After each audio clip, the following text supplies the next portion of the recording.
నమస్కారం, నేను మీ నిజం చంద్రబోస్. వెల్కమ్ టు నిజం మీడియా. మన నిజం మీడియాలో ప్రసారమయ్యేటువంటి నిజం నిర్ధారణ కార్యక్రమానికి స్వాగతం. ఈరోజు నిజ నిర్ధారణలో భాగంగా రోజు రోజుకి దిగజారిపోతున్నాడు అనుకున్నటువంటి ప్రతి సందర్భంలో ఇంకాస్త దిగజారిపోతున్నాడు. దిగజారిపోవడం అనేది ఎలాగుంటుందో రకరకాల పద్ధతిలో కొత్త నిర్వచనాలు ఇస్తూ ఒక వ్యక్తి ఈ ఆంధ్రప్రదేశ్ రాష్ట్రంలో దిగజారిపోతూ ఉన్నాడు. అతను దిగజారిపోతే మనకు ఎలాంటి సమస్య లేదు, కానీ దళిత జాతిని కూడా దిగజార్చాలని చూస్తున్నాడు. అసలు ఎవరు ఏంటి అనేది మీకు పూర్తిగా తెలియాలంటే వీడియోను పూర్తిగా చూడండి. వీడియోను పూర్తిగా చూసిన తర్వాత ప్రేక్షకులే నిజాన్ని నిర్ధారించేటువంటి ప్రయత్నం చేయండి. ఓకే, ఇక్కడ నేను ఒక పోస్ట్ని మీకు డిస్ప్లే చేసి చదివి వినిపిస్తాను, చూడండి ఒకసారి.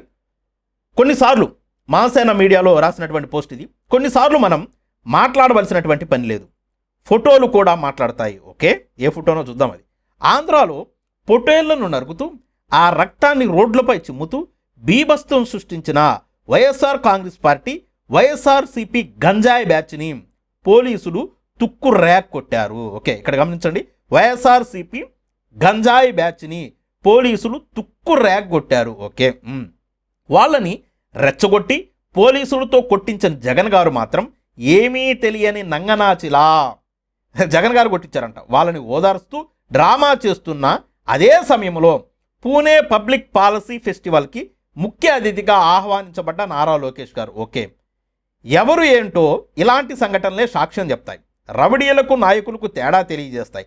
దేశంలో అవినీతి రికార్డు సృష్టించిన మన రాష్ట్ర పరువు తీసిన వైఎస్ జగన్మోహన్ రెడ్డి గారు ఒకవైపు, మన రాష్ట్రాన్ని అభివృద్ధి పరంగా పరుగులు తీస్తూ పక్క రాష్ట్రాలకు సైతం ఆదర్శంగా నిలుస్తున్న యువ నాయకుడు నారా లోకేష్ గారు మరొక వైపు. ఆ పక్కనుంటావా నాగన్న, ఈ పక్కకు వస్తావా అబ్బా, నారా లోకేష్ గారి నాయకత్వం వర్ధిల్లాలి. ఇట్లు మీ రాజేష్ మహాసేన, తెలుగుదేశం పార్టీ టీడీపీ అధికార ప్రతినిధి. ఓకే, ఇక్కడ ఒక అంశంలో మనోడిని నేను మెచ్చుకుంటా. ఎందుకంటే మనోడు ప్రతి పోస్ట్ కింద కేర్ ఆఫ్ అంబేద్కర్ మహారాణ్ రాసేవాడు. ఇంతకుముందు నేను ఒక వీడియోలో చెప్పా అంబేద్కర్ గారిని ఒక కులాన ఘాటకి కట్టేయ బకరా నక్క అని చాలా ఘాటుగానే చెప్పా. అప్పటి నుంచి అది పెడుతున్నట్లేడు. ఇలా పెట్టినందుకు ధన్యవాదాలు. అయితే ఇక్కడ మీరు కొన్ని అంశాలను గమనించండి. అక్కడ మేకపోతులని నడి రోడ్డు మీద నరికి జగన్మోహన్ రెడ్డి గారి యొక్క ఫ్లెక్సీలకి రక్తాభిషేకం చేసినటువంటి వ్యక్తులు దళితులు. ఓకే, ఇక్కడ దళితుల, బీసీల, ఓసీల అనేది పక్కన పెడదాం కొంచెంసేపు. రెండవది, ఇది చంద్రబాబు నాయుడు గారికి జరగలేదంటే చంద్రబాబు నాయుడు గారికి కూడా ఆయన కార్యకర్తలు అలాగే చేశారు.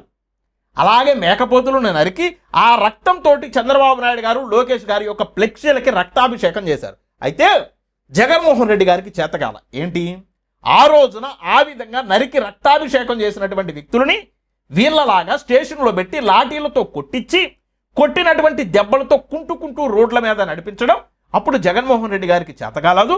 ఇప్పుడు కూటమి ప్రభుత్వం అది చేస్తుంది. ఓకే, వేల మేకలని, వందల మేకలని, వందల గొర్రులని, ఇంకా గట్టిగా మాట్లాడితే దున్నాలని కోసుకొని మాంసం కేజీలు టన్నులు తింటే తప్పులేదు. కానీ వీళ్ళు మాత్రం బహిరంగంగా మూగజీవులను బలిచ్చారు. కాబట్టి 100% నేను కూడా ఒక రాజ్యాంగబద్ధంగా డాక్టర్ బిఆర్ అంబేద్కర్ గారి మీద గౌరవం ఉండబడినటువంటి వ్యక్తిగా, ఆయన వారసులు అని చెప్పుకొనబడుతున్నటువంటి వ్యక్తులుగా 100% ఖండిస్తాం. అయితే ఆ రోజు వాళ్ళు చేశారు, ఈ రోజు వీళ్ళు చేశారు. కానీ వీళ్ళు మాత్రం కుంటూ రోడ్డు మీద నడిచారు. అయితే మనోడు ఇక్కడ ఏమంటున్నాడంటే, వాళ్ళు ఇక్కడ దళిత పిల్లలు గంజాయి బ్యాచ్ అంటున్నాడు. గంజాయి మరి మనోడు సప్లై చేశాడేమో నాకైతే తెలియదు. ఇతను తెనాలిలో దళిత యువకులని పోలీసులు నడి రోడ్డు మీద కూర్చోబెట్టి మోకాళ్ళ మీద బూటుకాళ్లతో తొక్కుతూ అరికాళ్ళ మీద లాఠీలతో కొట్టినప్పుడు కూడా ఈ వెధవ పనికి మాలిన సన్నాసి దరిద్రుడు నీచురుడు నికృష్టుడు పెంట వెధవ ఏబిఎన్ TV5 లాంటి డిబేట్లో కూర్చొని గంజాయి బ్యాచ్ అని మాట్లాడు. తెనాల ఐక్యనగర్ అనేది దళిత మహాసభ ఉద్యమానికి ఎలాంటి కేంద్ర బిందువో, చుండూరు పోరాటాన్ని అక్కడి నుంచే నడిపారు. అలాంటి ప్రాంతాన్ని గంజాయి స్మగ్లింగ్ ప్రాంతం అన్నాడు వీడు. ఓకే, ఇప్పుడు కూడా ఏమంటున్నాడంటే ఆ దళిత పిల్లల్ని గంజాయి బ్యాచ్ అంటున్నాడు. ఇక్కడ వైసీపీ టీడీపీ వాళ్ళకి, నేను కూటమి వాళ్ళకి ఒకటే విజ్ఞప్తి చేస్తున్నా, మిమ్మల్ని మీ టార్గెట్ జగన్మోహన్ రెడ్డిని పెట్టుకోండి. చంద్రబాబు నాయుడు గారిని అరెస్ట్ చేసి జైల్లో పెట్టి ఊసలు లెక్కించింది జగన్మోహన్ రెడ్డి గారు. దమ్ముంటే ఆయన టచ్ చేసుకోండి, ఆయన అరెస్ట్ చేసుకోండి. ఓకే, దాని పేరుతోటి దళిత పల్లెల మీద, ఎస్సీ పిల్లల మీద మీ లాఠీ జులమేంటి, మీ లాఠీ దెబ్బలేంటి? అంటే వాళ్ళు జగన్మోహన్ రెడ్డి గారికి ఓటేశారని చెప్పేసి వాళ్ళ మీద పగ తీర్చుకోవడం ఏంటి? జగన్మోహన్ రెడ్డి గారి మీద అభిమానంతో ఉన్నారని చెప్పేసి వాళ్ళ మీద మీకు దమ్ముంటే జగన్ గారి మీద తీర్చుకోండి, మేము కాదంటలేమే. మీరు అక్కడ అతనితో పోటీ పడబండి, మీ స్థాయి అతనిది, అతనితో పాటు. అది కాకోకుండా ఇక్కడేంటి రెక్కాడితే కానీ డొక్కాడినటువంటి కార్యకర్తల మీద ఏంటి? మీ కార్యకర్తల మీద ఆ రోజు జగన్మోహన్ రెడ్డి గారు చూపించలేదు కదా. అయితే ఇక్కడ మనోడు ఏమంటున్నాడా అంటే గంజాయి బ్యాచ్ అని, దళితుల్ని గంజాయి బ్యాచ్ అని చెప్పేసి పదే పదే పదే పదే మనోడు చెప్తూనే ఉన్నాడు. అసలు నువ్వు మనిషివా లేకపోతే ఇంకేంటనేది నాకు అర్థం కావట్లేదు. వాళ్ళను రెచ్చగొట్టి పోలీసులతో కొట్టించాడంట ఎవరు? జగన్మోహన్ రెడ్డి గారు. అంటే జగన్మోహన్ రెడ్డి గారే వాళ్ళకు ఫోన్ చేసి మీరు మేకపోతులను బలివ్వండి అని చెప్పాడని అంటున్నట్టున్నాడు మనోడు. రెండోది పోలీసుల చేత కూడా ఆయన కూడా, అంటే అధికారంలో ఎవరున్నారు? జగన్మోహన్ రెడ్డి గారు అధికారంలో ఉన్నారా, చంద్రబాబు నాయుడు గారు ఉన్నారా? అంటే పోలీసుల చేత కూడా రఘురామకృష్ణరాజు గారు అంటారు బీజేపీలో నాకు ఎంపీ టికెట్ రాకుండా జగన్మోహన్ రెడ్డి గారు చేశారని. అట్లాగే పోలీసుల చేత కూడా జగన్మోహన్ రెడ్డి గారే కొట్టించాడంట. ఏమి సోద్యం ఇది? ఆ రోజున చంద్రబాబు నాయుడు గారి యొక్క ఫ్లెక్సీలకి రక్తాభిషేకం చేసినటువంటి కార్యకర్తలకి చంద్రబాబు నాయుడు గారు ఎన్నిసార్లు ఫోన్ చేశాడు? ఫోన్ చేసినటువంటి ప్రతిసారి పక్కనే ఉన్నావా రాజేష్ మహాసేన? సమాధానం చెప్పు. నేనేమంటున్నానంటే ఓకే, లోకేష్ గారి నాయకత్వం వర్ధిల్లాలి, లోకేష్ గారు వీరుడు శూరుడు, ఆయనటువంటి నాయకుడు ఇంకెక్కడా లేడు ఈ ప్రపంచంలో, ఆయనే గొప్ప నాయకుడు, నరేంద్ర మోడీ గారి కన్నా కూడా ఆయనే గొప్ప నాయకుడు, ఐక్యరాజ్య సమితి అధ్యక్షుడుగా ఆయన పెట్టాలి, ఐక్యరాజ్య సమితి అధ్యక్షుడు కూడా ఈయన ముందు బలాదూరు, విశ్వం మొత్తానికి ఆయనే లీడర్, అంత గొప్ప వ్యక్తి ఆయన. ఆయన తండ్రి గారు చంద్రబాబు నాయుడు గారు ఇంకా మంచోళ్ళు, ఆయన చంక చాలా చక్కగా ఉంటుంది, ఆ చక్కకి చక్కెరేసుకోకుండా కూడా నాకొచ్చు, ఆయన చంకని అనేక సార్లు నేను నాకితే చాలా తీయగా ఉంది, అప్పుడప్పుడు ఆ చంకలో ఉన్నటువంటి ద్రవాన్ని తెచ్చుకొని నేను కాఫీల్లో టీల్లో వేసుకొని తాగుతూ ఉంటాను, తేనె కన్నా తీయగా ఉంటుంది, అమృతం లాగుంటుంది అని చెప్పుకో, భజన చేసుకో, భజన బృందం అని పెట్టుకో. మహాసేన అని తీసేసి రాజేష్ అంతర్జాతీయ చంద్రబాబు నాయుడు గారి యొక్క భజన బృందం అని పెట్టుకొని భజన చేసుకుంటూ కూర్చో. మేము కాదంటలేము.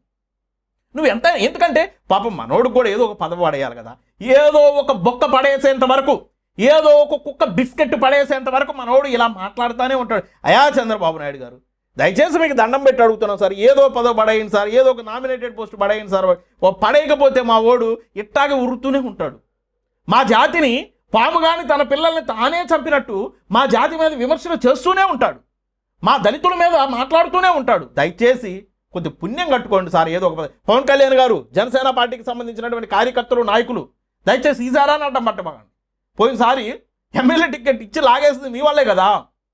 జనసేన కార్యకర్తల దెబ్బకి తట్టుకోలేక ఇచ్చిన సీటు తీసేశారుగా. ఇప్పుడు ఏదన్నా నామినేటెడ్ ఇస్తుంటే మీరు అడ్డుకోబాకండి దయచేసి. ఈ పీడ ఈ కమ్యూనిటీలకి తొలగించివేయండి. ఏ సంఘటన జరిగినటువంటి ప్రతి సందర్భంలో వస్తున్నాడు, వచ్చిన ప్రతి సందర్భంలో దళితుడిదే తప్పని చెప్పేసి వెళ్ళిపోతున్నాడు. అంటే ఏంటిది? ఇంతకన్నా దిగజారుతారా? ఇంతకన్నా దిగజారేటువంటి వ్యక్తిని, ఇంత దిగజారుడు స్వభావం కలిగినటువంటి వ్యక్తిని, ఇంతలా అమ్ముడుపోయేటువంటి వ్యక్తిని, ఇలా అమ్మతనాన్ని కూడా అమ్ముకునేటువంటి వ్యక్తిని నేను ఎక్కడ చూడు జాతి పేరు చెప్పుకొని, కులం కార్డు వాడుకొని, కులాన్ని అడ్డం పెట్టుకొని, ఒక స్థాయి వచ్చేంత వరకు వాడుకొని అడ్డం పెట్టుకొని ఎదిగిన తర్వాత అమ్మ పాలు తాగి అమ్మ ఎదరే గుద్దినట్టు చేస్తున్నావు రాజేష్. దయచేసి ఇలా స్పందించడం మానుకో. మనోడు ముందు పోస్ట్ పెడతాడు, పోస్ట్ పెట్టిన తర్వాత దానికి స్పందన చూసుకుంటాడు, కొద్ది మిక్స్డ్ టాక్ వచ్చి దానికి వీడియో చేయడం మొదలు పెడతాడు. ఎన్నిసార్లు అంటావయ్యా గంజాయి బ్యాచన్? నువ్వు గంజాయి బ్యాచన్, నువ్వు గంజాయి తాగుతానన్నావు గతంలో, నువ్వు సారా తాగుతానన్నావు, నువ్వు మందు కొడతానన్నావు, యేసుక్రీస్తే నన్ను మార్చాడని చెప్పి సాక్ష్యాలు చెప్పుకుంటూ తిరిగినటువంటి వ్యక్తివి. నువ్వు ఇప్పుడు కొడుతున్నావేమో, ఆ గంజాయి భక్తులో ఇలాంటి పోస్టులు పెడుతున్నావేమో, గంజాయి భక్తులో వీడియోలు చేస్తున్నావేమో. దయించి ఇకనైనా నీ పనేదో నువ్వు చేసుకో, నీ పార్టీ నువ్వు పొగుడుకో, నీ నాయకుడు నువ్వు పడుకో. అందరికన్నా మీ పార్టీకి సంబంధించినటువంటి నాయకులే మంచోళ్ళని చెప్పుకో, మీ పార్టీ గొప్పదని చెప్పుకో. అక్కడ ఏదైనా బిచ్చం వేస్తే తెచ్చుకో, ఆ బిచ్చంతో బ్రతుకో, మేము కాదంటే. కానీ మా కమ్యూనిటీలు జోలికి నువ్వు రావద్దు, ఖబర్దార్. ఎప్పటికే ఈ దళిత సామాజిక వర్గం నేను వెలివేసినట్టు చూస్తుంది, ఒక చీడ పురుగులాగా చూస్తుంది. అయినా పో అన్నా కానీ పదే ఎందుకు మా దగ్గరికి వస్తావు, మా అంశాల గురించి మాట్లాడతావు, మమ్మల్ని ఎందుకు టచ్ చేస్తావు? ఇక టచ్ చేస్తే కనీసం నిన్ను మనిషిగా కూడా ఎవరు గుర్తించరు. ఈసడించుకుంటున్నాయి ఇప్పుడే దళిత కమ్యూనిటీస్తో పాటు అన్ని సామాజిక వర్గాలు కూడా నిన్ను ఈసడించుకునేటువంటి పరిస్థితికి దిగజారిపోకు. దయచేసి ఒక సోదరుడిగా, సాటి సోదరుడిగా, దళిత సోదరుడిగా నీకు చెప్తున్నాను, విజ్ఞప్తి చేస్తున్నా. ఎంతైనా నువ్వు కూడా సాటి రక్తబంధువే కదా, ఇకనైనా అర్థం చేసుకొని మారతావని విజ్ఞప్తి చేస్తూ, మా నిజం మీడియా మాత్రం ప్రతి సందర్భంలో ఉన్నది ఉన్నట్టుగా చెప్తూ నిజాలను మాత్రమే చెప్తుంది. కాబట్టి మా వీడియోస్ కనుక మీకు నచ్చితే లైక్ చేయండి, షేర్ చేయండి, మన ఛానల్ సబ్స్క్రైబ్ చేసుకోండి.